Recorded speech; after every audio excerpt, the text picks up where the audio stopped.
You might think the iPhone 16 Pro is old news after 7 months on the market, but guess what? The most interesting stuff about this phone didn't exist on launch day. Apple's been drip feeding new features, some game changing, some half baked. And the question is, did the iPhone 16 Pro and Pro Max quietly become some of the best phones you can buy, or has Apple fumbled the bag? Most people assume that after half a year, you already know everything there is to know. Maybe they think the iPhone 16 Pro is just an incremental upgrade, no big leaps in design, cameras, or battery, or they hear Apple Intelligence and assume this phone is mostly hype. But I'm here to tell you there's more going on under the hood than you'd expect, because in the last 7 months, Apple has rolled out iOS updates that have quietly reshaped the 16 Pro's performance, camera smarts, and everyday AI features. So here's the plan.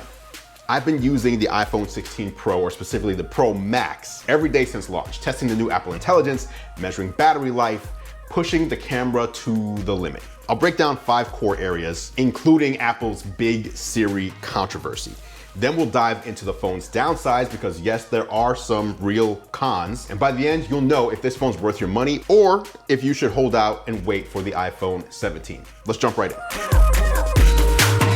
And let's start with something you might not realize. Apple actually increased the screen sizes on the 16 Pro models, making them both a little bit bigger. Normally, bigger display means clumsier phone, right? But not quite. The iPhone 16 Pro's 6.3-inch screen is paired with a thinner bezel and a refined titanium frame, so it somehow fits in the hand almost as comfortably as last year's 15 Pro. The Pro Max got the same treatment too, and this has been the phone I've kept in my pocket since launch day. Now, the new displays hit a scorching 2000 nits of brightness outdoors. So if you spend time in direct sunlight, you'll notice text and images pop even more than on previous Pro models. And that might sound incremental, but in day-to-day use, it's a real difference when you're outside taking photos or watching videos at the park. But if you think a slightly bigger, brighter screen is where things end, hold on, because the A18 Pro chip inside is pulling off some next level tricks. And one of them might even have you rethinking how you use your phone for tasks you'd normally reserve for a laptop. So let's talk performance. People expect the usual, it's faster than last year, but Apple's A18 Pro is borderline ridiculous. Picture exporting a 4K 60 frame per second video project on your phone in under 5 minutes, something that used to require a MacBook. That's the level we're playing at now. The A18 Pro uses a 3nm process, giving you more transistors packed into a smaller space, which translates to higher performance with less heat. Benchmarks put it around 15% faster in CPU tasks than the A17 Pro, but real-world gains often feel bigger, especially for GPU-heavy tasks like gaming or video editing. I've run AAA console-style titles, games like Resident Evil and Assassin's Creed, and they barely made the phone warm. This isn't just more speed, it actually changes how you use your phone. Editing high-res footage in LumaFusion, or rendering sophisticated filters in Snapchat, or just flipping between 342, yes, I counted, Safari tabs. It's basically unstoppable. And Apple Intelligence, which is their AI suite, draws on that neural engine to do on-device image generation, text rewriting, and object removal in photos nearly instantly. But I know, raw horsepower only gets you so far if the iPhone dies by dinner. If you're thinking, sure, it's fast, but I'll bet the battery can't keep up, let's talk about why the iPhone 16 Pro might be Apple's best endurance phone yet, and how it actually defies the usual trade-off between speed and battery life. So here's something unexpected. I took a weekend trip and forgot my charger. Now, normally that's a panic moment, but the iPhone 16 Pro Max in particular breezed through a day and a half of moderate use with me turning on low power mode at the beginning of the second day. I actually survived until Sunday afternoon before I had to find a charger. Now that's borderline iPhone Plus in the old days territory. So what changed to make this happen? Thanks to the A18 Pro's efficiency and a slightly bigger battery capacity in both models, Apple says you get up to 3 extra hours of video playback compared to last year's Pro. And in practice, that means heavy users still finish the day with 20 to 30% battery left, and light users are gonna stretch into day 2. And I've noticed significantly less battery drain while shooting 4K video and gaming, which is usually a death sentence for batteries. If you're traveling or commuting, the 16 Pro Max battery performance is legit. Even when you're pushing it with data hotspots and GPS navigation and camera usage all day, it's tough to kill before dinner. And sure, you can charge halfway through the day just to be safe, but you probably won't need to. All right, so we've talked about how the iPhone 16 Pro's battery keeps you going all day, but what about maximizing your downtime when you finally get a moment to kick back and binge watch something new? That is where today's sponsor, ExpressVPN, comes in. And I just heard something that I thought was mind-blowing. Netflix has over 18,000 titles worldwide, but only around 7,000 of those are available in the US. That's thousands of shows and movies you're missing out on unless you use ExpressVPN. ExpressVPN lets you change your online location so Netflix thinks you're somewhere else. They have blazing fast servers in over 100 countries, so you can unlock entire catalogs of new shows. One tap in the app, refresh Netflix, and boom, you're watching something that's not normally available in your region. ExpressVPN has easy to use apps on all your devices, top rated speeds by both Netflix and The Verge, and top tier security so your data stays private. I travel a lot, that is important to me. Basically, it is the best VPN out there. So be smart. Stop paying full price for streaming services and only getting access to a fraction of their content. Get your money's worth at expressvpn.com/Andru. Don't forget to use my link at expressvpn.com/Andru to get an extra 4 months of ExpressVPN for free.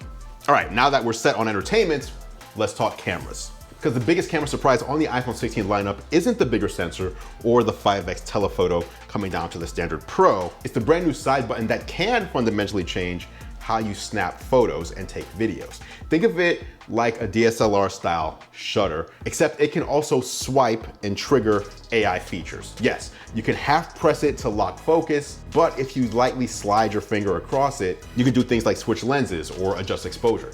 That's something iPhone users haven't had before. In fast-moving moments, your kid's soccer goal or your dog doing something ridiculous, you don't want to rummage through the camera app to toggle zoom or switch to portrait mode. Now, you can just press once to open the camera instantly, even from a lock screen, half press to set your focus, and full click for the shot. If you want to go telephoto, you do the quick swipe on the button and you're there. Now, this isn't as perfect as a dedicated zoom ring, of course, and it does take some getting used to versus just pinching on the screen, but I know some people who swear by the camera control. Me, I use it as a camera launcher and shutter, but do all my zooming and lens switching on screen itself. Meanwhile, both the iPhone 16 Pro and Pro Max share the same triple lens system. First, you have a 48 megapixel main with upgraded image processing for even better low light. Second, you've got a 48 megapixel ultra wide, which gives you crisp macro shots and improved night performance. And then the 5x telephoto, which was on the Pro Max, on the 15 Pro Max, but now comes to the 16 Pro as well. This is perfect for portraits or capturing details from a distance without digital zoom mush. When it comes to image quality, Apple's Photonic Engine means bright colors, dynamic range that captures city lights without losing the night sky, and refined smart HDR. 4K 120 frame per second slow-mo is also here for super smooth action footage, and these phones can capture spatial video for the Apple Vision Pro, recording slightly offset images that allow 3D playback in VR and AR. This is the mode I recommend shooting any special moments in, because if you don't have a Vision Pro today, one day they're gonna be everywhere, and seeing your memories in full 3D is just so moving. So, the iPhone 16 Pro nails performance, battery, and cameras, but what about that Apple Intelligence story?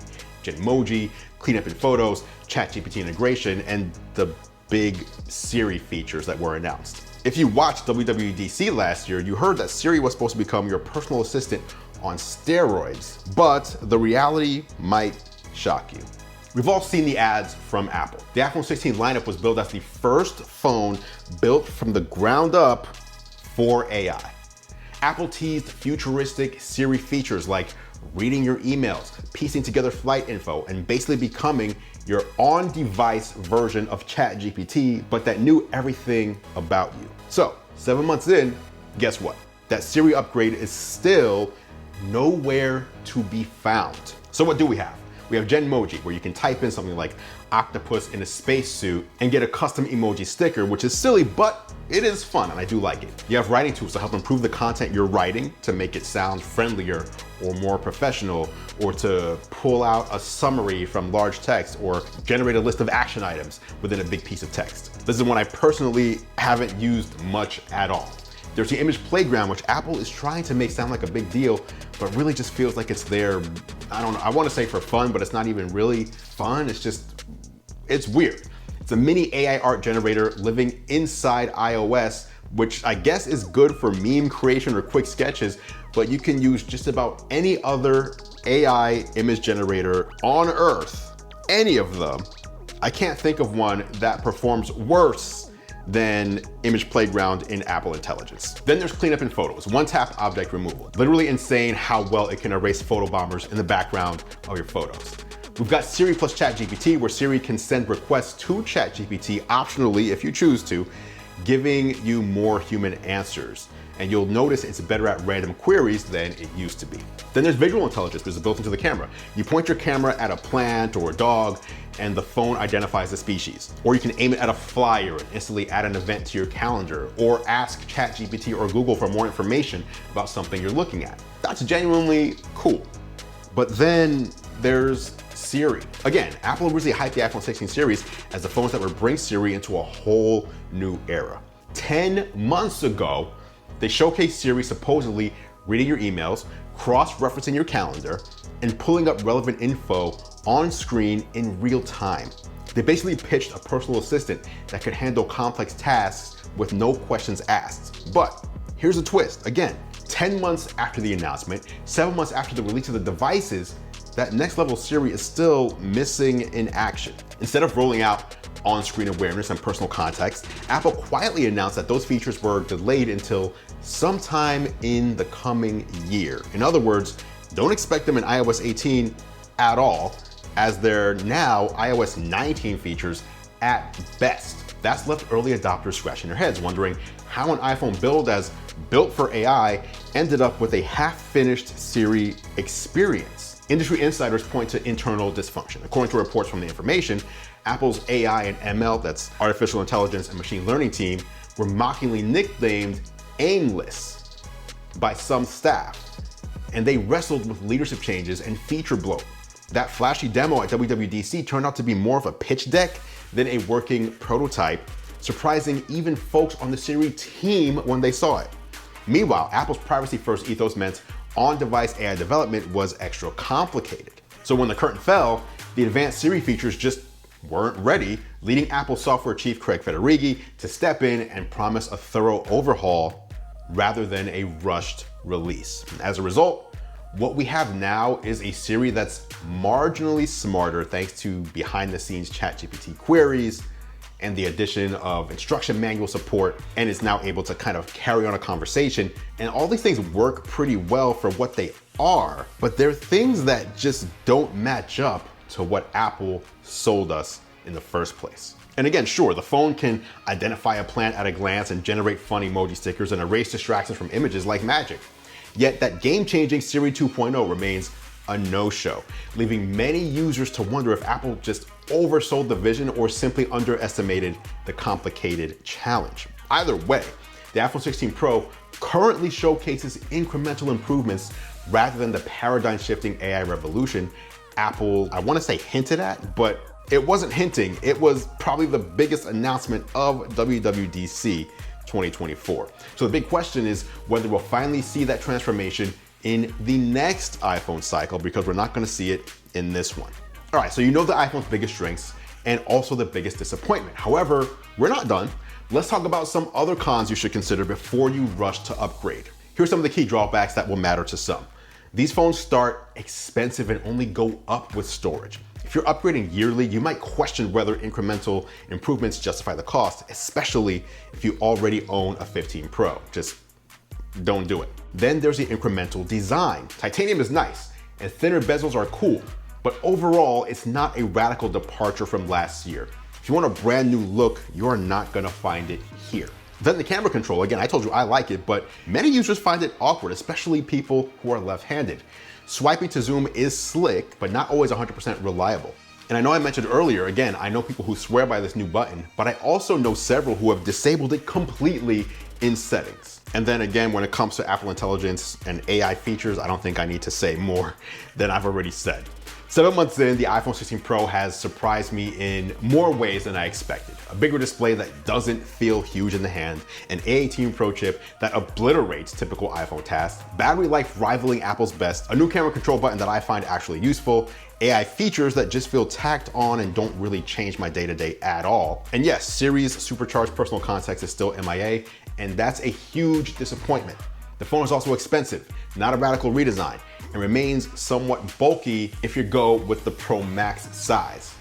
Yet, it's arguably Apple's most refined, future-proof device right now. If you're on an iPhone 13 or older, the iPhone 16 Pro is a massive jump.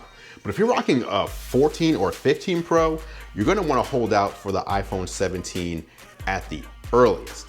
Either way, the iPhone 16 Pro is anything but old news. Apple's continuous updates have kept it fresh and quite possibly turned it into one of the best iPhones you can buy today. It's the broken promises that are making it look worse than it deserves, which is a huge shame.